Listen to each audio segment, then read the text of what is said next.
My desk is absolutely out of control. But anyways, what's up everybody? Welcome back to Pens and Tea. My name is Carrie, and today we are going to do a fountain pen review, which I almost seem like I forget how to do. It's been nearly 3 months since my last video, let alone fountain pen review. But I need to do this because I wanted to talk about it a couple months ago. And technically, we're still in the fall season. It's not technically winter yet. So this pen makes perfect sense to talk about now.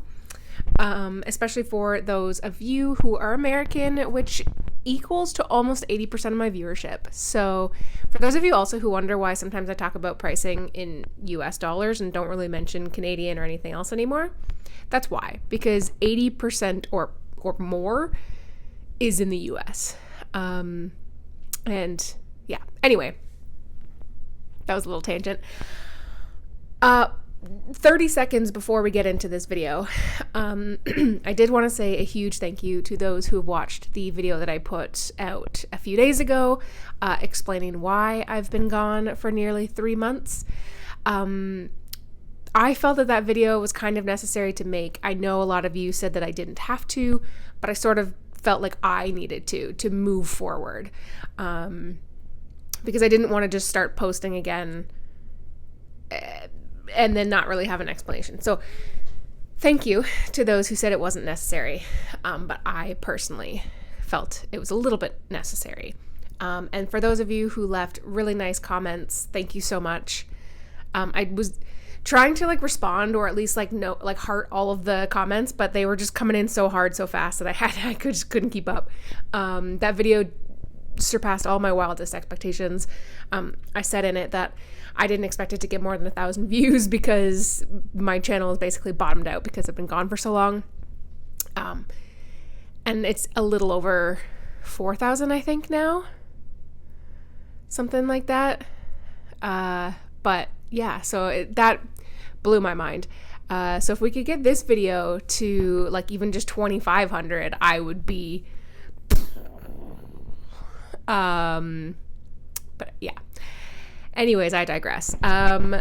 Today we're going to talk about a beautiful fountain pen. It is a hand-painted fountain pen, and it was sent to me, and it is probably one of the most gorgeous color palettes I have ever seen in my entire life. And I already have a hand-painted fountain pen, because for those of you who don't know, a few years ago, I was sent by Benu this goldfish hand-painted fountain pen. This is available all year round, but it is only from, I believe, still only from Benu Direct, because it is hand-painted. This pen there's only 100 of them that have been made, so eventually it will stop being made, unlike the goldfish, and that is, oh gosh, every time I look at this pen, it's just so beautiful. This is really the only pen I've been using for the last few months, by the way, and I have a really pretty ink in it. Also by Benu, and that is their fall fountain pen. Now, I took a lot of B-roll a few months ago that I'm going to shove up over top of this now. It is the most gorgeous purple, brown, red, orange, just all of the warm, comfy, cozy, oh yes please vibes. Absolutely stunning. And I mean, I won't get too far into my love and admiration for Benu fountain pens, because I've said it time and time again. My opinion has not changed in the least. Simply stunning. This is the Euphoria model, so it is a fairly large pen, but it is pretty light. Oh my gosh, Parker, where did you come from? Where did you come from? You were snoozing. Special guest. Absolutely stunning. I love every piece of this. I have number 88 out of 100, and it is gorgeous. I mean, even the grip section has that beautiful, beautiful shimmer. It is just absolutely stunning. What I'm going to do is talk more about the pen while I am showing you some writing samples. So why don't we get into that? I have two kinds of writing samples. I'm going to do one live with you, and I'm going to do some B-roll of that as well. But one thing I did want to say is over the last 2-ish months that I've been essentially not present online, I also haven't really been journaling, which means that this has been sitting relatively unused. And it still works like a dream. It still started no issues. So I'm very, very pleased, very, very impressed. And let's get writing, shall we? I just wanted to give you some like vantage points, I guess, of the craziness that is on this desk because, well, this is my new obsession. I really like to paint minis now. So there's that. And then Parker's over there somewhere. You can see her little bum with my maps, Critical Role obsessions. You didn't think you were going to get a little behind the scenes now, did ya? Oh, okay. Yeah, you can't fit on this desk, really. There's not a whole lot of room for you, honey. Yeah. Wow, with the 0.5 filter on here, you look really extra chunky. No, that's a good girl. Yeah. That's kind of bright, isn't it? Do you like minis too? You can sniff, but that's it. Good girl. All right, thanks for making this video extra special. Oh, no, just sniffing. Good girl. Good girl. Yeah. Should we say that this video now has a special guest? I think we should. Okay.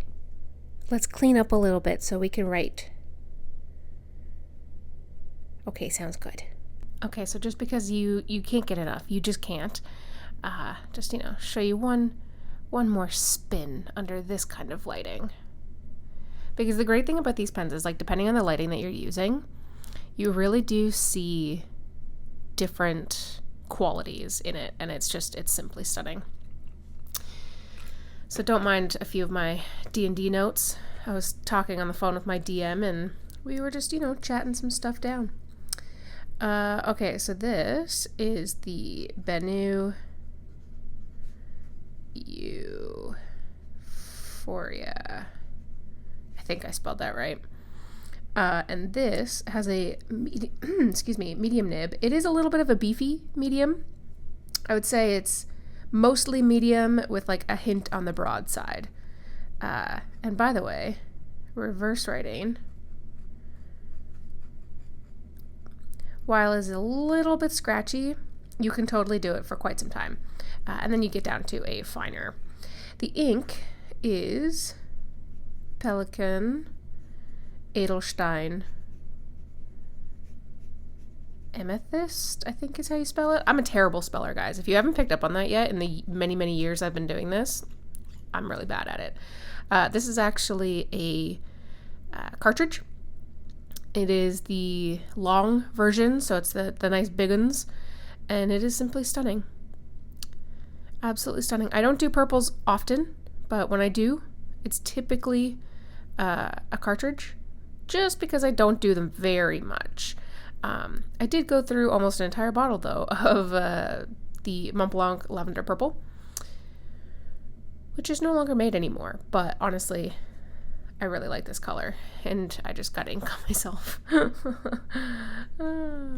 one thing that's really nice, this is a kind of a video that's all over the place, but one thing that's really nice that I found out since I just did that, fountain pen ink on your hands, harder to get off than acrylic paint. I'm not done painting this mini yet. This is just the base coat, plus I haven't finished some of the details here. But when you get acrylic paint on you, it's way easier to clean up than fountain pen ink. So just, fun fact. This is very, very lovely. It's a pretty decently wet pen, especially because most Pelikan inks are on the drier side. This one I find is not too bad, but it is also, like I said, a slightly broader medium. Never have any hard starts, skips, anything like that. Pretty darn smooth. This is actually probably the toothiest fountain pen nib that I've ever had from Benu. This is probably like the 10th nib I've used from Benu, if not more. And usually they're much more smooth than this. This has a slight tooth, but it is not scratchy. The tines are not misaligned. I've looked under a loop. There's just a slight bit more feedback than traditional. But I would say for the most part, you're not really going to get a ton of feedback. Even in their extra fines, they're pretty darn smooth. They're pretty darn smooth. I'm pretty impressed. I like it quite a bit. Yeah, I really have nothing bad to say about this pen. It is a little bit more expensive than the traditional Benu fountain pens, solely because of the amount of work that it takes to make this pen. This can't be mass produced like some others, because they actually go in and they hand paint all of the icons on here, and then they have to do lacquers over top of that to make sure it's in there, and then you can see it's 88 out of 100. So it costs a lot more in blood, sweat, and tears to make this pen. Everything else about it is the same as far as the functionality goes, but it is a little bit more expensive than if you were to get one of their production pens, like this bourbon version right here, which, again, for those of you who know me, know that this is the pen that started it all. This is the pen that I bought on basically for my birthday, and I was on the fence about it, but I kind of loved the color. It was the first Benu pen I had, and oh boy, it's nuts. So yes, do I recommend this pen? 10 out of 10, 100%. Yes, I do. If you have the funds to do a hand-painted pen, I highly recommend it. Not only is it a perfectly functional fountain pen, but it's also a gorgeous piece of artwork that you don't really have to worry about ruining, because Benu pens are very, very durable. If you don't have the extra funds for the hand-painted, I do recommend still picking up one of their production lines, because they are just honestly one of the best fountain pen brands out there right now, and they are one of the most reliable writers. So definitely let me know in the comment section down below what your experience with Benu has been. Definitely let me know if you've used any of their hand-painted versions, because they're just so pretty, you guys. I can't even. So yeah, if you've made it this far, hit the like, hit the subscribe, all of the things that the algorithm wants. Like commenting and all that kind of goodness. Share this video. If we can get it to 2,500, 3,000, that would just blow my mind. But guys, thank you so much. I appreciate you. Again, thank you for watching my last video, and I'll see you guys later. All right, bye-bye.